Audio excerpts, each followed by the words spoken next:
Want to find out what inspires the world-class musicians you find on Uppbeat? Well, today I'm joined by All Good Folks, one of the top-selling artists on Uppbeat, and we're here to talk shop, just like creator to creators. And putting it out into the world is like a massive thing. I think it's a lot why a lot of people stop doing it, because they don't see immediate success. In the archive video, I love this concept that you brought up, that your work is kind of a rebellion against the negative thoughts in your mind. It's not something that should be keeping me down, holding me back. Make more work and don't let it beat you. How do you handle that? We're channeling what we're going through and putting it into the song. It's Robert De Niro, do you know what I mean?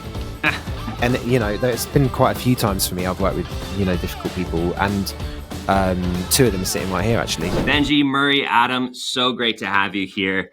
For the viewers at home, tell us a little bit about All Good Folks. Hello, Cody. Nice to meet you.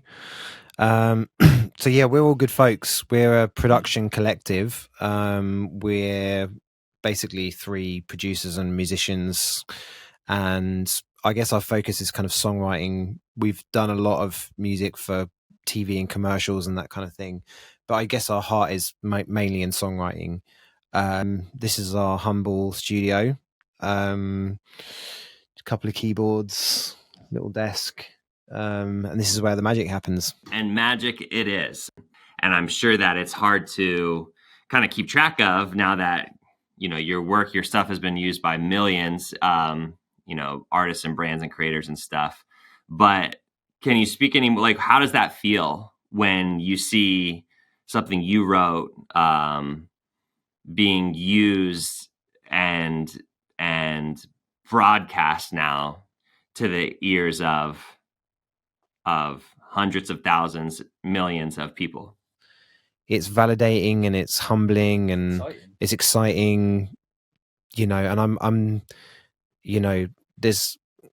it gets used so much, but there's a few cases in which I feel super honored to have been part of something, to part of a film or a trailer or a ballet performance or something like that is quite life-changing, really. Can you speak to some of those, or maybe just one? I got a text off my mate Tom, and he was like, "We should go and see this film." And he sent me the trailer, and I was watching it, and it was a film called The Comeback Trail. It's like Robert De Niro, Morgan Freeman, Tommy Lee Jones, Zach Braff, and I was like, watching this trailer, and then at the end of the trailer, it's just like our collective piece of music came on. I was like, what? And immediately texted to these guys going, boys, check out the end of this trailer. And that's a highlight for me, because it's Robert De Niro. Do you know what I mean? Yeah, right. And for your music to be on a trailer with Robert De Niro, like, yeah, made it. Right, see you later. Yeah, I mean that was for in terms of collectively, we also had our music on the Doctor Who trailer for series 12, and it's quite cool to see all the what are they called, what's someone that but that some yeah they definitely didn't have any patience though. They were just really not okay with the change. They really didn't like it. They wanted the original theme tune was the reason why. But we did have some good comments as well. We did. Adam, career highlight. The film trailers are good ones. It feels a bit more up our street than just the advertising side of stuff, because we're all into film, so we all like it when things get used for that. Also with the Doctor Who thing, we got to use an old friend of mine who loves Doctor Who, very good guitarist, and we needed a guitar solo on it. So we got him in because it made his day to be able to play a guitar solo on something that's going to be used in a Doctor Who trailer, being such a massive fan. So that was really that was a really nice thing to do, and something to collaborate with an old friend. So that was definitely a career highlight for me as well. That's beautiful, man. I can't imagine when you got that text or that call and he's like, wait, what? That must have blew his mind. That's awesome. Something I've always wondered that I'm going to ask you right now is, because this happens to me. So a bit of history about me. I did a daily vlog in 2018. So every day, I was making this video that was going to be uploaded on YouTube the next day. And something that would happen occasionally, my brand, like the brand of the channel, became at one point like a pretty positive, uppity guy voice, right? And you know, for you, it's hard to have 365 days in a row that are all positive and uppity. Like a bunch of crazy stuff happened that year.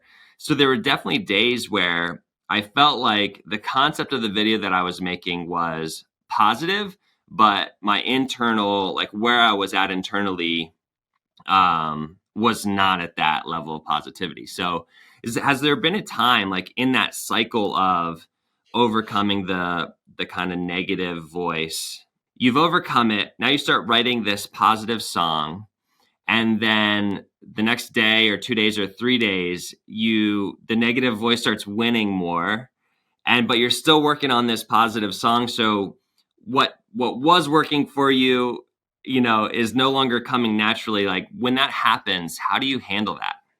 There's stuff all the time because we're just human beings, but we just working with a group as well, working, with a team. Like there's, you all supporting each other. So there's more motivation to just crack on, even if you're feeling bad in some way. And I think we all write about it. Like we're using what we're going through to write about in our songs, whether that's for us or for Uppbeat. We're channeling what we're going through and putting it into the songs. Mm-hmm. I was going to say we can have days where we'll be chipping away at a piece of music, and it can get a bit down because you want the music to be good, and some days that music, the piece of music you're writing, just isn't great, and it's hard to carry on working on a project that's just not really working. But from like experience, especially with the three of us, is that the more we chip away working at it, regardless of what mood we're in or regardless of like what we want the end product to be, is that it eventually does, we do get it done. And that's probably from working all together. Like if it's you working on a puzzle by yourself, you can look at that puzzle for days and days and can't find the right pieces for it. But when there's three of you, if one of you is not in the right state of mind or in the mood or feeling creative, the other two can step in and go, well, what about this? Which makes it easier. I don't know, we all like work on our own stuff, but I think it's just easier and better and more fun to work as a collective. Yeah, having three heads is better than one. As I said, when someone's feeling down, there's two other people that can pick up the pieces at that precise moment. And yeah, if things aren't going in the right direction, the end product usually makes us all feel better by the time we've achieved what we set out to achieve. Yeah, absolutely beautiful. I think there is definitely something to be said for having been in the game for as long as you've been in the game. And, just with those repetitions, with that persistence, that in the past, you've gotten to something that you liked, and you liked the feeling of the payoff of, completing a song and knowing that it didn't feel great at the beginning, but you eventually got there. I love the idea of working as a collective, and definitely, even though I'm a freelancer, I'm a solo creator, I definitely try to look for ways, even if it's online, to join in the community of like other creators who are also doing what I'm doing, and try to lean on people as much as possible, because I totally agree that like, the three heads are better than one. That's that sort of concept. So yeah, all great. And Cody, you were saying like when you were doing your vlog, like you had, regardless of what mood you're in, every day you had to kind of do the vlog. You had to do it like because you're doing one for every day. So it's pushing past the mindset of going, I'm not in the mood to do that today. I don't feel creative today, but I know I've got to do it. It's something that's learned. It's something that's, I think it's a lot why a lot of people stop doing it, because they don't see immediate success, or they don't see an immediate result from the work they're doing, whether it's a vlog or a piece of music or a piece of art, or anything like an essay. Is that if you're not feeling in that creative mindset, it's easy just to not do it. Whereas I think you learn, I don't know if you did, but you learn to just keep doing it, and you will get an end product in the end, usually. Yeah, I did. Again, I just think that the process is so vital. And kind of trying to detach ourselves from any other part of it other than just like the present moment, the process of making something. And you know, you through just speaking about what it's like to be in that process together, be making something, and how there's so much joy that comes from that. And that almost like the process in and of itself is enough. I was watching this Labyrinth video the other day of him in the studio. He's one of my favorite producers, and he was saying how, you know, if when you're older and you look back on the things that you wish that you wanted to do at the time, you want to be able to look back and say, I did them, even if they weren't any good, even if they were really shit. Like, you want to be able to look back and think, I did it, you know. And I think that each song or each track or each day in the studio is a stepping stone to the next one. You know, each one is part of the next, is a connection to the next one. So if you stop, then you're not going to get to the work that you want to make, because you're not, you know, you can't just like stop halfway over a bridge and expect to get to the other side. You have to cross the bridge, like, and then you have to do that every day. You have to be willing, you have to set an intention to be able to want to make good work, whatever it takes, however long it takes. And, you know, I guess in whatever way it takes to, I mean that in a sort of, you know, in a way that's, I think is important to be sustainable, like healthy, you know, for yourself and for others around you. You know, like, I don't think it's good to stay up all night every night working on it, like, until you're driving yourself crazy about it. I think some obsession is good for sure, but I think a sustainable way of like going back to it and grinding it out, and like knowing as well through experience when you've got something good, and that gives you the motivation to work on it. You listen to something and you think, well, there's nothing here yet, but there's definitely a song here. There's no good production, there's no nice sounds, there's no good vocals, there's no good chords, but like, the melody that I've got in my head and the kind of the rough structure of this idea that I have here is magic. You know, that's the fuel that keeps you going, I think, for me. Beautiful. Well said. Very well said. Yeah, that kind of sort of points to the next question here. In the archive video, you had mentioned overcoming self-doubt. So yeah, can you speak a little bit more to the challenge of self-doubt and how you overcome it? Again, it's more, I don't think too intently when I'm in those kind of moods. I think getting in the room with these guys, I know that I'm going to kind of snap out of it quite quickly. There are times I've come in thinking I don't really know what I'm doing in this genre, or it might be something out of my comfort zone, and just chucking myself in. Then I've realized quite quickly that it's not something that should be keeping me down, holding me back. Just be open to ideas and just get involved, and don't be scared to voice the things you want to be put on the table. We kind of just put what we need on the table, and the best parts get selected from that. So self-doubt for me, I mean, it comes every now and again, but yeah, I just chuck myself in and just know that at the end of it, there's going to be something to be positive taken away from it. Mm-hmm. Yeah, I definitely find that self-doubt is present for me a lot still, and I don't think that it will ever not be present. At least, you know, that's how it feels now. And I find making more work and looking after yourself is the key to overcoming it. And I don't even know if I like using the word overcoming it, because I just find like one really good technique to overcoming, or to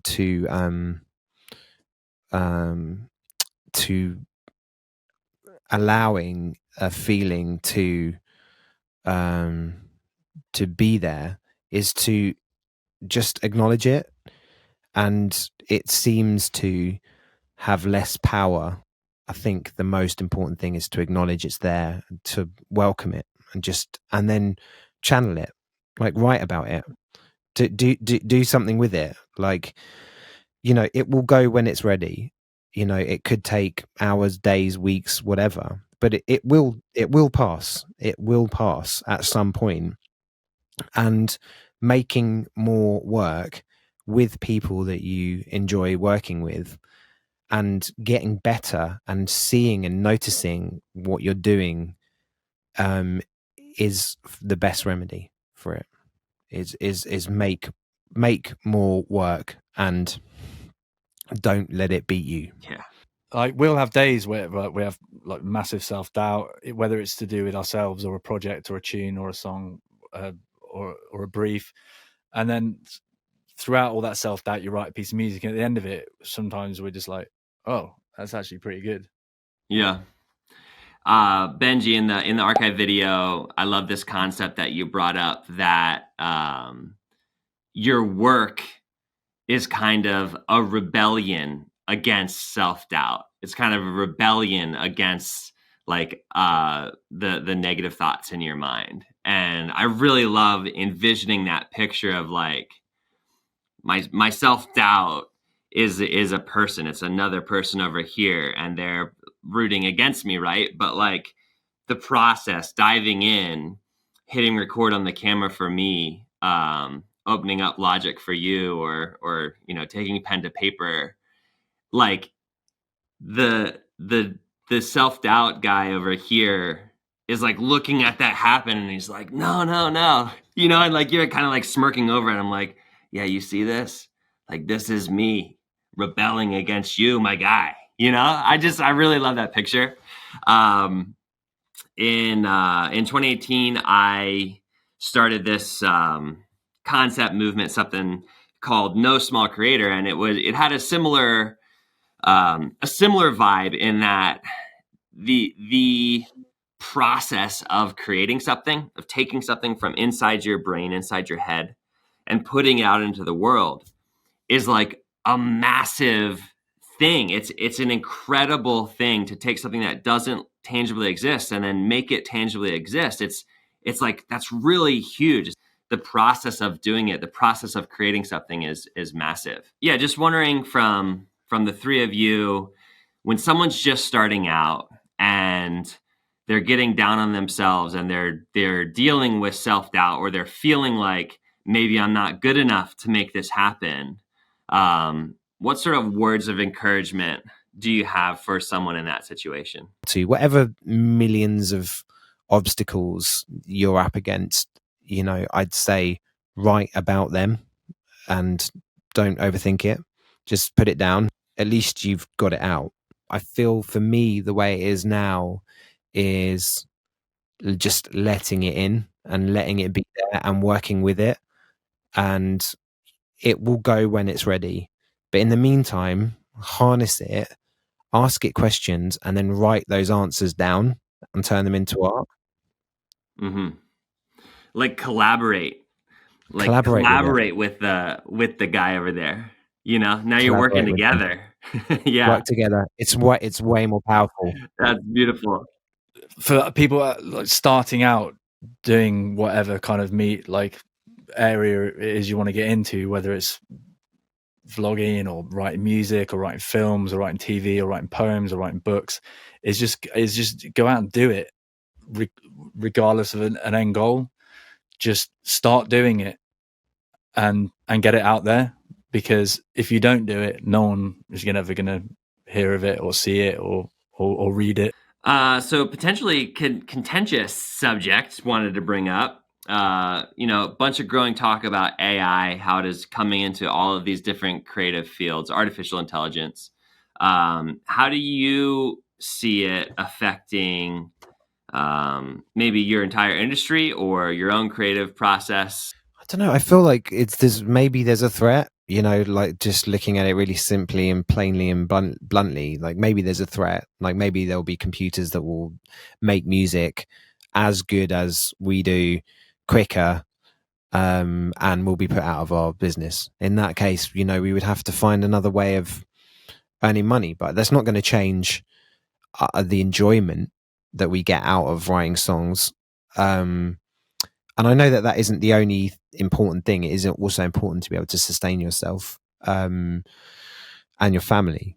So I think I haven't seen any threat yet, if I'm honest. I feel like everything that exists, that might be referred to as a threat to music production seems to be an aid at the moment. I'm just going to try and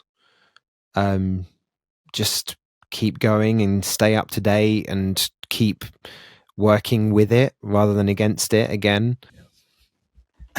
Yeah, I think the threat, like Benji said, is there, especially for music to be made cheaper, quicker, easier, I suppose. But I think we'd always stick with the human element of music. I think a lot of companies like Music Vine and Uppbeat and other platforms we work with prefer working with a human element and see the product as a better quality product, especially for now.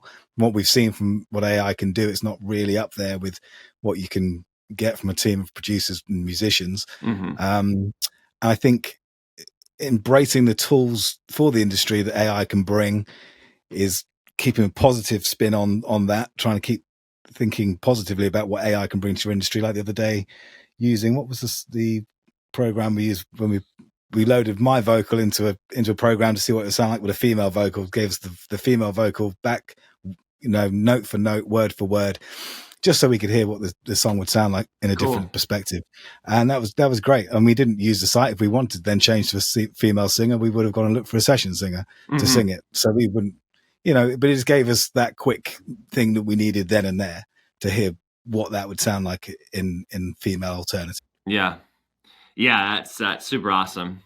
I like that a theme has arose here of like, if you see a threat, just work with it. Like, not to say that AI is a threat, like you were saying, but when it comes to both self-doubt and AI, working with it seems like the like a better idea, at least for right now, than being terrified of it and letting it stop you from creating and that sort of thing. Murray, did you want to add something? Yeah, I was thinking like people say with Spotify is that the old time kind of like listening to music's dead. But the resurgence in vinyl means that people still want that kind of human element. They want they don't necessarily want to have music thrown at them. They like going out and looking at the record and taking the physical copy of it home, put it on a record player. Is the same maybe with companies will still want human beings making the music with human kind of integrity rather than just letting a computer kind of spew out what it thinks a music should sound like. Yeah, I hope that we'll always, as human beings, always use and work with human beings to make art. That's exactly how I feel about it as well when it comes to the video creation process and that sort of thing. Uppbeat's obviously very proud of the extremely human-made element of the music, that is on the site. But like there are some amazing tools that Uppbeat's implemented, like or built, I should say, the AI playlist generator, which is like, for me as a creator, someone making a video, and I'm just looking for a certain type of music that fits like a genre of video, and I can just describe what the video is, and the playlist generator is going to pop out like 20 songs that might fit. And I've used it, I'd say almost probably close to hundreds of times now, and within the first like 6 songs that get suggested, there's a fit. So that's like you were talking about, Adam, that's taking something that used to take me hours to find the right song for a video, down to, potentially minutes or sometimes even less if it's song number 1 that it generates. So the ability of AI to speed up our creative process and keep us moving along the creative process without getting into like the slog of some of the more like harder time consuming stuff, at least right now, is really rad. Definitely. Is there anything that you would change from the lessons that you've learned? Anything that you would change to like on your journey from then to here to where you are currently working? It's a good question. It's a good Really good question. What have you changed? I wouldn't change anything, actually. I know that sounds like a cliche answer, but I don't have. From maybe a couple of artists or people we've worked with. Yeah, but we wouldn't have known that they were going to be difficult to work with at the time, you know. So and each of those, and you know, there's been quite a few times for me I've worked with, you know, difficult people, and two of them are sitting right here actually. I learn from those, like, you know, even if the lesson is that there is, you know, there was nothing you could do about that, like there was nothing you could do to control or change that, you know, even if that's a really powerful lesson to learn. Love it. Fantastic. Nothing to add, Murray or Adam? Maybe Adam wouldn't have worked with a couple of those people. That's fine. I'm fine with that. Awesome. So there's been this shift from your music being used primarily on television, film, that being like the main place that you're pushing music out, right, or that people are looking for your music. And now it's shifting more towards like being more broadly used on websites, on the internet, in online ads as opposed to television ads.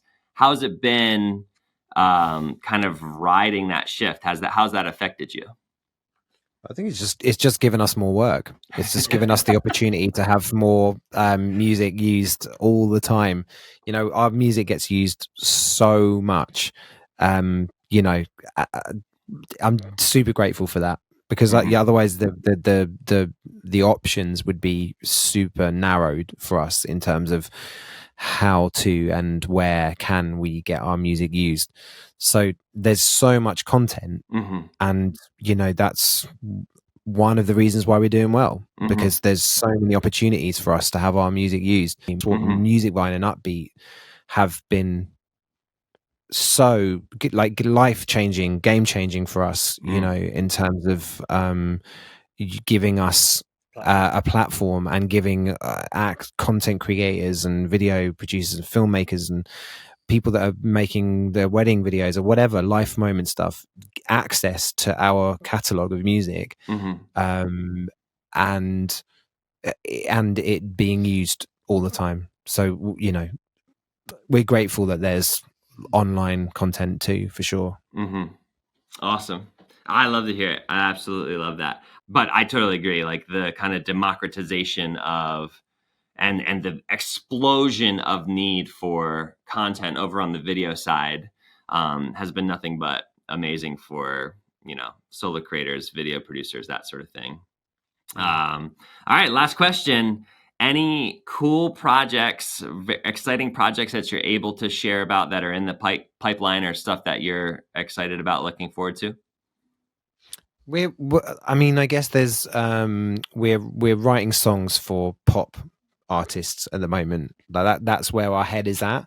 In terms of Uppbeat and Musicvine, we are working on a few concept EPs. So one of them is like a sort of pop EP of just really, really, really catchy kind of surf rocky pop style pieces, and then the other EPs that we're working on are like interstellar style orchestral kind of intelligent hybrid stuff, and we are putting those together and releasing them as a body of work, an album and an EP. Absolutely love it. Super hyped to hear all that stuff. Thank you. Yeah, no, this has been really great for me, guys, and yeah, super enlightening, and always like just really encouraging to get to talk to other creators. And thanks so much for taking the time to do this. Thank you, Cody. And Thanks, Cody. It's been great chatting. Yeah, absolutely. My pleasure. Thanks so much again. Yeah, thank you, man. See you later.